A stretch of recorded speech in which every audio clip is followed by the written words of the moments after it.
So what, I wonder, would happen if a few other people started to care? Other people like our friends the pension funds who, as we've seen, have a minimal exposure to gold and gold equities. What if they doubled their allocation to just 0.3%? Well, that would mean an influx of over $100 billion looking for a home within the gold universe. And as most of you know only too well, it would be hard to spend that kind of cash.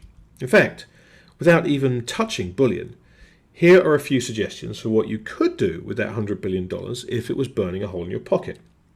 Firstly, you could buy every single company that makes up the Philadelphia Gold Bucks Index. That would set you back a cool $69 billion. Then you could buy every share of GLD that was outstanding, and if you wanted to, take delivery of the gold. After all, it's definitely sitting there in the vault.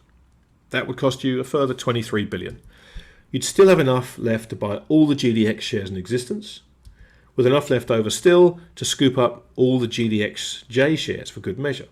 The last $2.6 billion, you could just blow that on something frivolous.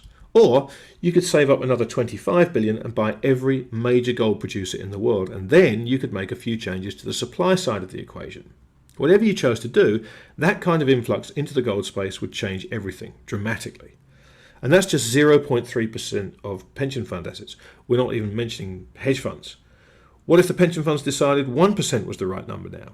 Or 3%? Or God forbid 5%?